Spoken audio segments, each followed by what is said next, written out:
1919년 3월 1일 일제강점기 때죠. 일본이 아주 잔혹한 탄압 정치를 펼치자 그때 우리 민족이 할 수 있는 그 유일한 저항이 숨어서 태극기를 만들고 그렇게 몰래 만든 태극기를 가지고 뭐 언제 어디서 모이자 이렇게 해서요. 한 번에 목청껏 대한독립만세를 외치며 태극기를 흔들어 보자는 운동, 이 운동이 그 유일한 저항이었습니다. 바로 3.1 운동이죠. 그런데 이 운동이 어느 한 지역이나 어느 특정 공동체에 속한 사람들만이 아닌 삼천리 방방 곳곳에 울려 퍼졌고 결국 비폭력 저항 운동으로 세상의 많은 사람들의 마음에 감동과 울림이 되는 그런 운동이 되었습니다. 그런데 이 나라를 잃고 헤매던 그 시대에도 보면 이렇게 만세를 부르며 우국충정을 가진 사람들이 뭐 대부분이었겠지만 반면에 정반대인 사람들도 많이 있었습니다. 뭐 앞장서서 나라 팔아먹는 사람, 혹은 뭐 나라를 구하려는 사람을 팔아먹는 사람, 혹은 나라의 주인이 누구든지 뭐 내가 먹고 사는 것에 관계없다면 아무 상관없다라고 생각하는 사람, 이렇게 각자 도생하는 사람들도 많았습니다. 그러니 이 시대가 얼마나 혼란스러운 시절이었겠습니까? 나라를 되찾고자 하는 사람이 있는 반면 오히려 이 나라에 희망이 없으니 팔아버리자 라고 생각하는 사람, 독립운동하는 사람과 매국을 돕는 사람, 나라가 이런 지경이면 당연히 질서가 무뎌지겠죠. 성도님들, 마찬가지로 영적인 상황도 이런 상황이라면 영적인 질서마저 얼마나 무질서해지겠습니까? 끝까지 영적인 질서를 지키고 하나님을 붙들고 살려는 이 시대 선지자 같은 사람이 있겠죠. 반대로 그냥 나만 잘 먹고 잘 살면, 나만 좋은 축복 받으면 돼, 이러면서 이 세상의 영적인 질서야 어떻게 돼도 상관없다고 생각하며 사는 사람도 있을 것입니다. 이런 혼란도 역시나 맞물려 찾아오게 된다는 겁니다. 성도님들, 사사시대를 한번 보십시오. 영적인 혼란기와 나라의 혼란기가 맞물려 찾아옵니다. 왜냐하면 하나님의 역사가 사라지고 극심한 말씀의 기갈이 올 때 극심한 타락이 동반되고 그로 말미암아 온 나라의 혼란이 오는 건 당연한 일이기 때문입니다. 성도님들, 사사기 후반기, 특히 말기에는요, 아주 심각한 영적인 무질서 상태였습니다.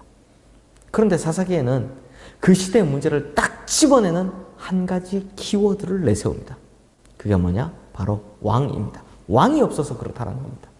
그래서 우리가 이 개인과 가정의 타락을 살펴보는 사사기 17장 6절 말씀, 또 그로 말미암아 한 지파의 타락을 살펴본 사사기 18장 1절 말씀, 그리고 이제 그것이 온 나라의 타락으로 이어지는 것을 보여주는 사사기 19장 1절 말씀, 모두 다 이렇게 그때 이스라엘에 왕이 없었다라는 키워드를 쓰고 있는 걸 발견할 수 있습니다. 성도님들, 그래서 오늘 우리가 읽은 본문에 보면요, 레위인인데도 불구하고 영적인 타락, 또 그걸 넘어서 성적인 타락까지 저지르는 것을 우리가 볼 수 있습니다.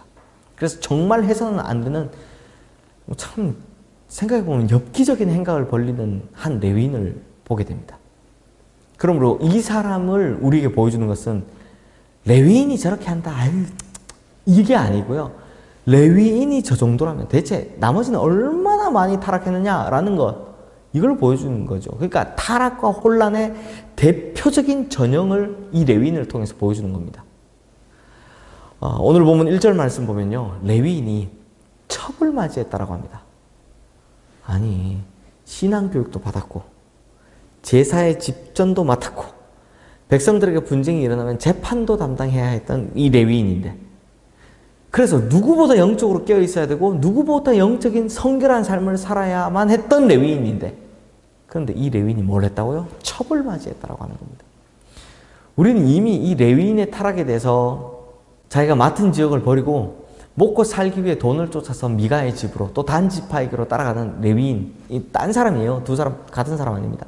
그런 레위인도 이미 한번 보았습니다. 그런데 오늘 나오는 레위인은요, 거기다가 성적인 문제까지 겹친 레위인이었습니다. 근데 이 첩이 행음을 하고 집을 나가버렸습니다. 친정으로 간 거죠. 그러면 이 잘못된 일을 멈춰야 하는데 어떻게 합니까?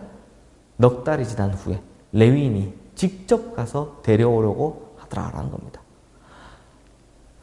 이 참 얼마나 깊이 빠져 있으면 행음을 해서 도망간 여인을 다시 또 찾으러 가겠습니까? 결국 레위인의 해유에 넘어간 여자가요, 레위인과 함께 돌아오는 길에 큰 일을 당하게 됩니다. 날이 저물어서 베냐민 지파 지경에 들어갔는데 날이 저문 겁니다. 그래서 거기 한 여관을 갔더니 불량배들에게 밤새도록 이 여인이 능욕당한 일이 벌어진 겁니다. 그리고 그 밤에 죽임마저 당하게 됩니다. 야, 이게요, 읽어보면요, 이게 참 말이 안 나오는 게 어쩌다 이런 무질서한 사회가 되었는가 하는 겁니다. 그런데요, 죽은 여인의 시체를 낙에 턱 짊어지고 고향으로 돌아온 레위인이 뭐 별로 보면 거기 뭐 슬프다 이런 표현도 없습니다. 그래서 이제 이번엔 정말 엽기적인 일을 합니다. 어떻게 하냐? 자기 첩의 시체를 뭐 장례를 해주고 이게 아니고요, 찍어서, 이 찍어서라는 표현은 아마 도끼겠죠. 찍어서 12조각으로 동강을 냅니다. 그리고 그걸 우리식으로 하면 봉투에 넣어서 이스라엘 12지파에 다 보내는 겁니다. 와, 내가 이런 일을, 정말 험한 일을 당했고 뭐 이렇게 어려움을 겪었습니다라는 일종의 신고를 한 겁니다. 그래서 내일 살펴보게 될 사사기 20장 말씀에는 그 시체 조각을 받은 이스라엘 각 지파들이 베냐민 지파를 향해서 전쟁을 선포하고 그로 말미암아 온 나라가 내전으로 난리 나는 이야기가 나옵니다. 성도님들, 이게 참 뭐라고 말씀을 드려야 할지 잘 모르겠는데 이게 정말 말이 안 되는 이야기입니다. 영적인 지도자의 역할을 해야 할 레위인으로 말미암아 오히려 온 나라가 전쟁이 일어난다니요. 더 큰 혼란에 쌓이는 이 엄청난 일이 발생했다니요. 그래서 같은 민족이 서로 죽이고 죽인 일을 벌였다는 겁니다. 그 모든 문제의 근원이 누구라고요? 레위인요. 사랑하는 성도님들, 성경은 이 모든 문제가 뭐 때문이라고 합니까? 이스라엘에 왕이 없었기 때문이라고 합니다. 그러면 대체 이 왕이 누구를 말하는 겁니까? 여기서 왕은요, 뭐 물론 다윗과 같은 강력한 통치력을 가진 강한 왕을 말하는 것일 수도 있지만 그 기반에는 하나님의 말씀대로 공평과 정의로 자신을 다스릴 왕을 말합니다. 그러니까 하나님 대리인을 말하는 겁니다. 즉 하나님의 말씀을 실천할 수 있는 왕을 말하는 거죠. 그러므로 그때 이스라엘의 왕이 없었다는 말은요, 우리식으로 생각하는 정치적인 왕을 의미하는 것이 아닙니다. 이 왕은 하나님의 말씀대로 다스릴 왕, 즉 하나님의 말씀 그 자체가 통치 기반이 되는 그런 왕을 말하고 있는 것입니다. 그러니 본질적으로 보면요, 하나님의 말씀이 곧 왕인 겁니다. 사랑하는 성도님들, 우리도 하나님의 말씀이 우리를 지배하지 못하면 무슨 일이 벌어집니까? 타락하기 마련입니다. 타락은요, 다른 것에서 오는 것이 아닙니다.